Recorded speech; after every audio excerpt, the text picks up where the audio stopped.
Okay, so I'm going to show you how to use a Lee Classic loader for a 3030 today. So to start with, you got your depriming chamber, just a hollowed out piece of metal.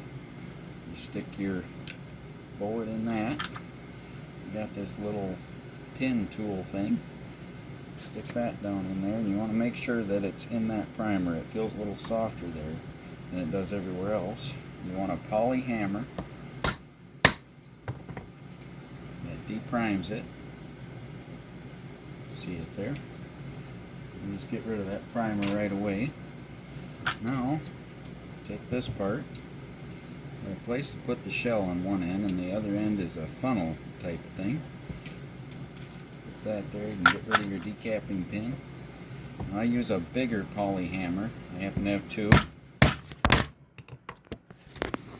because I do some leather working. Sorry about the camera work here, but this is just my phone. So I have one a little bigger and one a little smaller. For putting the shell into the chamber, I like to use the big one. For everything else, I like to use the small one.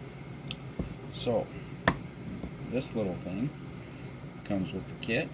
Put that on a good solid surface. I happen to be using a piece of marble from a local countertop place that you can get them, I don't know if it's quartz or marble, countertop, hard countertop.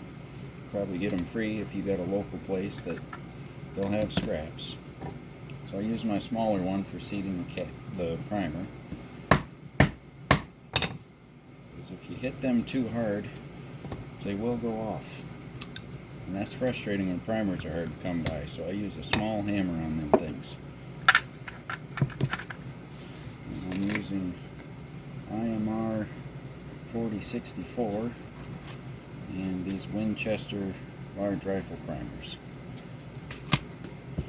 A lot of this stuff when I'm making this video is pretty hard to come by, so you gotta kind of get your parts as you can and get your components as they become available. At least that's what I did. You always want to tap that to make sure all the powder actually got to the case. I've just got an old 150 grain flat nose bullet. Again, this is 3030, so you will not want to use a pointed bullet if you got a tubular magazine, because that can cause the entire magazine to go off if the primer gets hit. Then I use the small hammer, just tap it home, and there you have a completed 3030 shell. And that's pretty much all there is to it.